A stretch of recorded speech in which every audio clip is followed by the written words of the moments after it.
영조의 딸이자 정조의 고모, 화완홍주의 권력과 몰락의 기록. 조선 후기 권력의 심장부에서 역사의 물줄기를 바꾸려 했던 한 여인이 있었습니다. 그녀는 단순한 왕의 딸이 아니었습니다. 조선의 왕비도 후궁도 아닌 왕녀의 신분으로 궁궐, 깊숙한 곳에서 조선의 권력 지형을 뒤흔들고자 했던 실질적인 정치 행위자였습니다. 그녀는 세손의 즉위를 경계하며 왕실 내부의 척신 세력과 연대하여 정조의 개혁, 정치에 대해 신중한 입장을 취했던 인물입니다. 그 이름은 바로 조선 제21대 국왕 영조의 막내딸이자 사도세자의 동복 여동생, 그리고 정조의 고모인 화완홍주.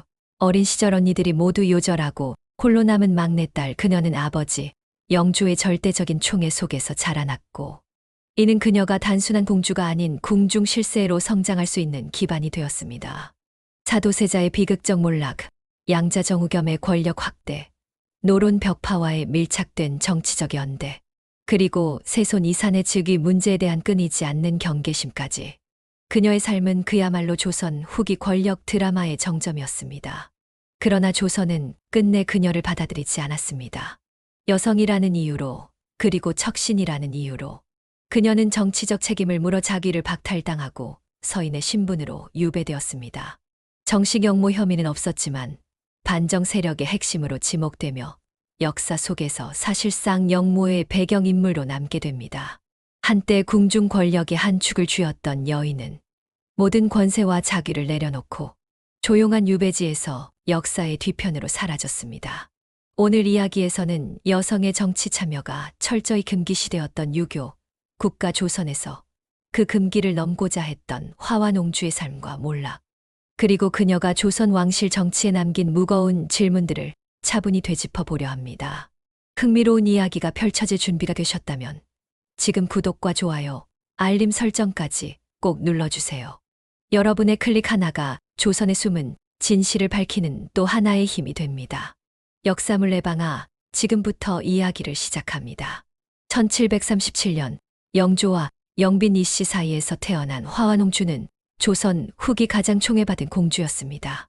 언니들이 요절하고 홀로 남은 그녀는 특히 영조의 깊은 애정 속에 자라났습니다. 어린 시절 병으로 세상을 떠난 화평홍주를 잃고 슬픔에 잠긴 영조의 곁에서 그녀가 손을 잡고 위로했다는 일화는 오늘날까지도 전해지는 감동적인 이야기입니다. 그 후로 영조는 그녀를 단지 딸 이상으로 여기며 궁 안의 든든한 정신적 버팀목으로 삼았습니다. 1749년 12세의 나이에 우의정 정우량의 아들, 정치달과 혼인한 화완홍주는 왕실과 명문가를 잇는 연결고리가 되었습니다. 그러나 딸을 낳은 직후 아이가 세상을 떠났고 남편 정치달 또한 20세의 나이로 요절하면서 그녀는 일찍이 청산과 벽입니다. 큰 충격을 받은 영조는 그녀를 다시 궁으로 불러들여 궁궐 안에서 특별히 배려하며 지내게 하였고, 이는 그녀가 궁중 실세로 성장하는 계기가 됩니다. 정치달이 요절한 이후 영조는 막내딸 화완홍주의 외로움과 상실감을 달래기 위해 각별한 정성을 기울였습니다. 그녀를 궁궐로 다시 불러들이는데 그치지 않고 왕실의 명맥과 정치적 입지를 유지하기 위한 방안으로 정씨 가문의 후손 중 하나인 정겸을 양자로 들이게 됩니다.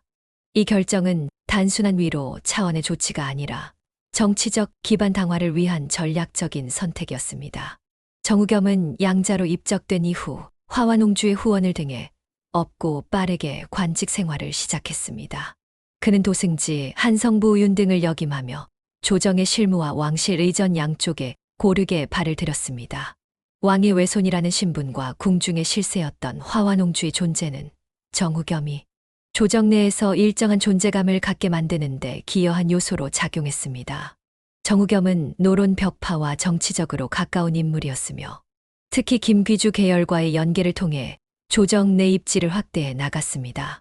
정순왕후 김씨 역시 노론계와 긴밀히 움직이던 왕비였고 화완홍주와의 친분 또한 깊었습니다. 사료에 따르면 이들 세 인물은 당시 정조의 대리청정과 즉위에 대해 우려를 표하며 견제하는 정치적 입장에 있었습니다.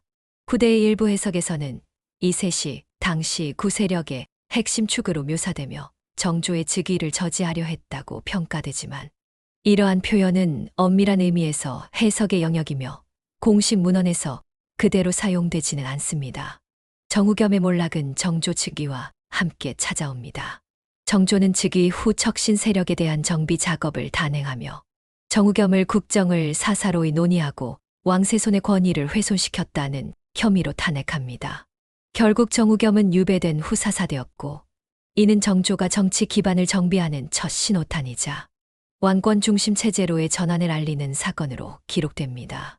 정우겸과 화완홍주의 연대는 조선 후기 권력 지형에서 구세력과 신세력의 충돌을 상징하는 사례로 남게 됩니다.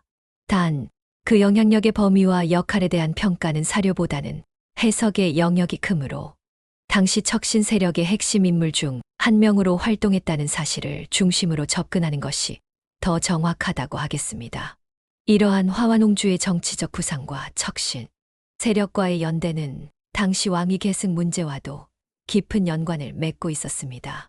특히 그녀의 정치적 입지와 관련해 가장 민감하게 엮이는 사건이 바로 오빠 사도세자의 몰락이었습니다. 사도세자 이선은 조선 왕조 역사상 가장 비극적인 인물 중 하나로 그의 삶과 죽음은 여전히 다양한 해석과 논쟁을 낳고 있습니다.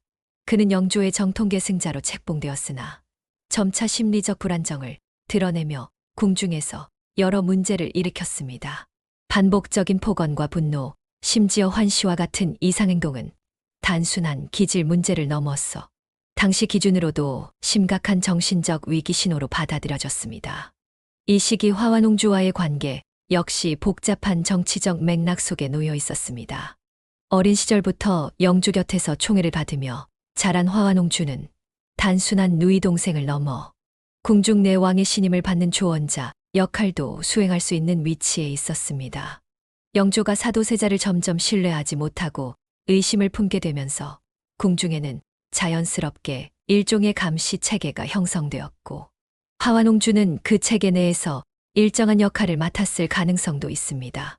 일부 사학자들은 화완홍주가 사도세자의 문제 행동을 영조에게 자주 보고했다고 보며 그의 몰락에 일정한 영향을 미쳤을 수 있다고 평가합니다. 그러나 이는 공식 사료에 근거한 명확한 사실이라기보다는 당시 정치 구도와 인물 관계에 기반한 후대 해석입니다. 실제 조선왕조실록이나 한중록행에서는 그녀가 이모화변에 직접 개입했다는 기록은 존재하지 않습니다. 오히려 한중록에서는 화완홍주가 갈등을 중재하려 했다는 기술도 있어 그녀의 행보를 단정적으로 평가하기는 어렵습니다. 결국 1762년 이모화변으로 사도세자가 죽음을 맞이하자 화완홍주는 이에 대해 공식적인 입장을 밝히지 않았습니다. 그녀는 조정의 분위기 속에서 침묵을 유지했고 이후에도 개인적 감정보다는 정치적 현실에 따라 움직이는 모습을 보였습니다. 사도세자의 죽음은 왕위 계승 구도에 결정적인 변화를 가져왔고 화완홍주는 이 변화 속에서 정우겸과의 정치적 연대를 더욱 공고히 하며 궁중 내 입지를 유지하고자 했습니다. 이처럼 그녀의 침묵과 선택은 단순한 가족사의 감정 문제라기보다는 복잡하게 얽힌 정치적 이해관계와 권력, 균형 속에서 나온 대응이었습니다. 조선 후기 궁중의 권력 구조는 감정보다 정치가 우선되는 냉혹한 현실이었고 화완홍주는 그 구조 안에서 스스로의 생존과 영향력을 지키기 위한 길을 택했던 것입니다.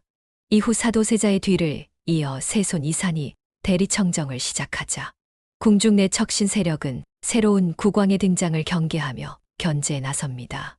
화완홍주와 정우겸은 노론 벽파와 결탁해 정치적 연대를 강화했고 일각에서는 세손 대신 다른 왕족의 옹립을 고려한 시도도 있었던 것으로 전해집니다. 하지만 이는 공식 사료에서 구체적으로 드러나지 않기 때문에 단정적인 서술은 피하고 신중히 접근해야 합니다. 정조가 즉위한 이후 그는 자신의 정치를 가로막을 수 있는 척신 세력을 단호하게 숙청하며 정우겸을 영모 혐의로 사사하고 화완홍주의 자귀를 박탈해 유배를 명합니다. 그러나 정조는 그녀를 사형에 처하지 않았습니다. 이는 영조의 총애를 받은 고모라는 사실, 그리고 정조가 강조했던 효와 명분을 지키기 위한 절제된 정치 판단이었습니다. 이후 화완홍주는 순조 즉위기 무렵 사면되어 서울로 돌아올 수 있었고 1808년 향년 72세로 생을 마감하게 됩니다. 한때 조정을 주름잡던 인물로서 그녀의 최후는 조용했습니다. 그러나 그녀의 생애는 조선 후기 정치 구조의 전환을 보여주는 상징이 되었으며 여성 권력의 가능성과 유교 사회의 한계를 동시에 드러내는 중요한 역사적 사례로 평가받고 있습니다. 이야기가 흥미로우셨다면 구독과 좋아요, 알림 설정까지 잊지 말아주세요.